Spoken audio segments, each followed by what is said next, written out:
देखा कि ती अपनी लाइफ को गुलमोहर के फूलों के साथ कंपेयर करके अपनी फ्रेंड को बता रही थी। अब स्टोरी में आगे क्या होता है जानने के लिए देखते हैं। ती और उसकी फ्रेंड आपस में इतना ज़्यादा बात करने में खो गए थे कि उन्हें बिल्कुल भी ध्यान नहीं था कि उनकी और एक कार आ रही है। एक कार उनके पास आके रुकती है और उससे बोगम निकलता है। गांव के सरपंच ली मिनहो के बड़े बेटे बोगम है। बोगम को देख के ती डर के मारे घबराने लगती है। लगभग 1 महीने बाद ती बोगम को देख रही है।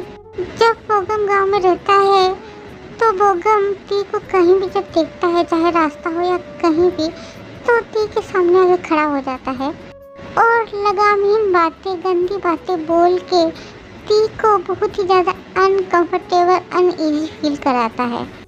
ती एक आंख से भी इस आदमी को देखना नहीं चाहती है। ये आदमी बहुत ही ज़्यादा घटिया किस्म का है।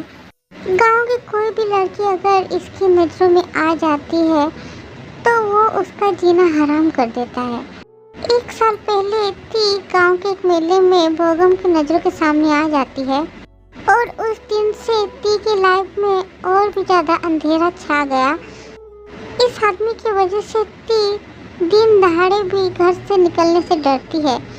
ऐसे ज़िंदगी में दुख कम था क्या जो ये जले पे नमक छिड़कने के लिए और एक उड़ के कहाँ से आके बैठ गया उसके ज़िंदगी में दुख देने के लिए। बोगम के डर से गांव का कोई भी लड़का 1 साल हो रहा है ती के आसपास भी भटकता नहीं है। ये बोगम नाम के इंसान से ती भी थोड़ा थोड़ा डरती है।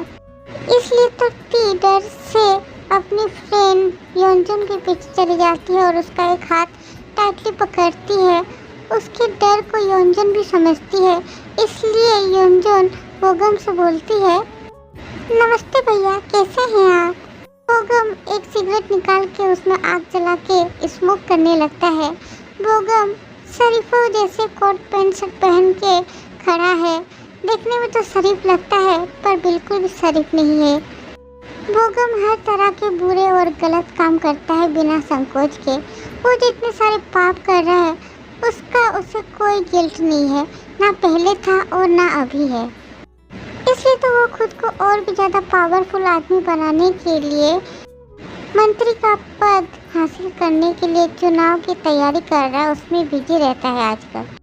इसलिए वो आजकल ती से ज़्यादा मिल नहीं पाता है, पर ती की खोज खबर ठीक ही रखता है।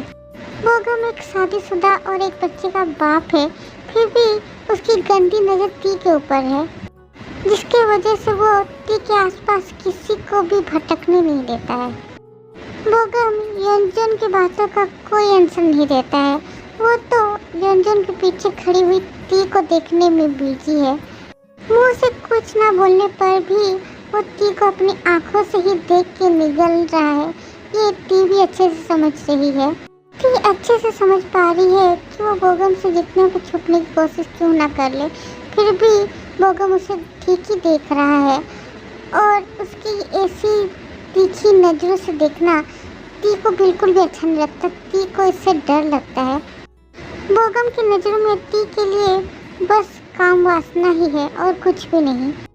ऐसा बिल्कुल भी नहीं है कि बोगम ती से प्यार करता है। वो तो बस गांव की सबसे खूबसूरत लड़की को अपने बेड में लेके जाना चाहता है। ये बात ती भी बहुत पहले ही समझ गई है, पर ती की एज बहुत कम है, इसलिए बोगम रुक गया है। वो इंतज़ार कर रहा है ती के 18 एज होने का। और वैसे भी सामने चुनाव है और वो इस टाइम पर कोई भी प्रॉब्लम नहीं चाहता है।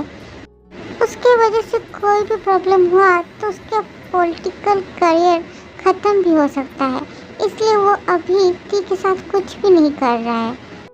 ती योंजन को कोहनी से मार के इशारा करती है कि उन्हें स्कूल जाने में देर हो रही है, तो योंजन भी उसकी बात को समझते हुए बोगम से डरते डरते उसके सामने जाके बोलती है, भैया हमें देर हो रही है स्कूल जाने में, तो आज हम चलते हैं। ये बोल के योंजन ती का हाथ टाइटली पकड़ के आगे की ओर बढ़ने लगती है और बोगम वहीं पहले की जगह खड़ा होके ती को जाते हुए देख रहा है और अपना सिगरेट नीचे फेंक के उसे मसलते हुए स्माइल करता है। डेविल स्माइल करके मन में बोलता है, धीरे धीरे और बड़ी हो रही है। अच्छा है, मेरे लिए तो और भी अच्छा है अगर वो जल्दी बड़ी हो जाए तो। बोगम जाके अपने कार में बैठ जाता है और ड्राइवर को बोलता है वहाँ से चले जाने के लिए। ती यंजन से बोलती है, ये जानवर गांव में फिर से कब आया? मैं कैसे बोल सकती हूँ, मुझे तो खुद को पता नहीं, आज ही देख रही हूँ, शायद आज ही आया होगा ये कमीना। ये 1 महीने में अच्छे से तो थी, अब फिर से शुरू होगा। जानवर कहीं का इसी गंदी नजरों से देखता है जैसे कि आंखों से ही रेप कर देगा। इस गांव की कितनी सारी लड़कियों की जिंदगी उसने बर्बाद की है, ये तो तुझे पता ही है, पर उसके खिलाफ कोई कुछ बोल ही नहीं पाता, किसी की हिम्मत ही नहीं होती है कुछ बोलने की। अब तो सुन रही हूँ कि ये कमीना सामने जाके मंत्री बनेगा, इसे तो और ही पावर मिल जाएगा, लाइसेंस मिल जाएगा गलत काम करने का। टी तू थोड़ा अच्छे से रहना, सावधान रहना, अपना ध्यान रखना, ओके? तुझे तो पता है ना इस कमीने घटिया आदमी की गंदी नज़र तुझ पर बहुत दिनों से है। टी थोड़ी देर चुप रहती है, उसके बाद कुछ सोचने लगती है। वो सोचने में इतना खो गई थी कि जब उसकी फ्रेंड योंजन उसे बुलाती है तब वो अपनी सोच से बाहर निकलती है। चल जल्दी, आज हमने बहुत देर कर दी है, सर हमें क्लास के अंदर घुसने भी देंगे या नहीं क्या पता। आज टी स्कूल से सीधा घर आ गई है, आजकल पढ़ाई का बहुत ज़्यादा ही प्रेशर है। कुछ दिन बाद ही टी का एसएससी का एग्ज़ाम शुरू होने वाला है। टी बहुत मुश्किल से यहाँ तक खुद को लाई है, क्योंकि टी समझ गई है कि अगर उसे इन सब तकलीफ़ों से आज़ादी चाहिए तो उसे पढ़ाई करनी ही होगी। पढ़ाई लिखाई ही इकलौता हथियार है उसके पास जो उसके पैरों की ज़मीन को मजबूत करेगा। इसलिए तो टी स्कूल की छुट्टी होने के बाद सीधा घर जल्दी आ गई है, जिससे वो घर का सब काम खत्म करके पढ़ाई कर सके। पर घर के अंदर आते ही टी का दिमाग खराब हो जाता है जब वो अपने आंगन में एक 50 साल के आदमी को देखती है। आंगन में बैठा वो आदमी जो खुशी मन से बातें कर रहा है, उसका नाम है पलाश। रिश्ते में ये जीसो के बड़े भैया हैं। ये आदमी बात कर रहा है और बीच बीच में चिमचिम को गाल पे, माथे पे, हाथ पे किस करे जा रहा है। चिमचिम जीसो की बहन की बेटी है। जीसो की बहन मरने के बाद चिमचिम जीसो के पास रहती है। चिमचिम की एज 7 साल है और वो अभी क्लास 2 में पढ़ती है। और पलाश मामा जो चिमचिम को किस कर रहे हैं, प्यार कर रहे हैं, ये चिमचिम को बिल्कुल भी अच्छा नहीं लग रहा है। ये चीज़ दूर से टी भी देख पा रही है। एक टाइम टी को भी ऐसे ही प्यार करते थे ये मामा। टी जब बहुत छोटी थी तब कुछ भी समझ नहीं पाती थी, तो वो मामा टी को ऐसे ही प्यार करते थे तो टी को अच्छा ही लगता था। वो सोचती थी कि कितने अच्छे हैं ये मामा, कोई भी उससे प्यार नहीं करता है। पर ये मामा जो कि उसके अपने मामा भी नहीं है, फिर भी टी से कितना ज़्यादा प्यार करते हैं। पर कहानी तो कुछ और ही थी। प्यार करने के बहाने से उनका हाथ पता नहीं कहाँ कहाँ जो टच करता था। ये सब बातें इतनी पहले नहीं समझती थी, पर अब जब समझती है तो टी को बहुत घिन आती है उस आदमी से। टी अपने मन में बोलती है, ये गंदी हरकतें ये मामा कैसे कर सकते हैं? मैं और चिमचिम दोनों ही तो इनकी बच्ची के जैसे हैं, इनकी बेटी के जैसे हैं, फिर भी ये इतने घटिया इंसान है। इन्हें तो मौका मिलने पर अपनी बेटी को भी ना छोड़े। और मामी के बारे में क्या बोलूं? मामी तो अपने भाई के प्यार में इतनी ज्यादा अंधी हो गई है कि उन्हें तो कुछ दिखाई नहीं देता है। इन जैसे घटिया लोगों की वजह से ही कुछ लड़कियों को अपने ही घर में हैरेसमेंट का शिकार होना पड़ता है।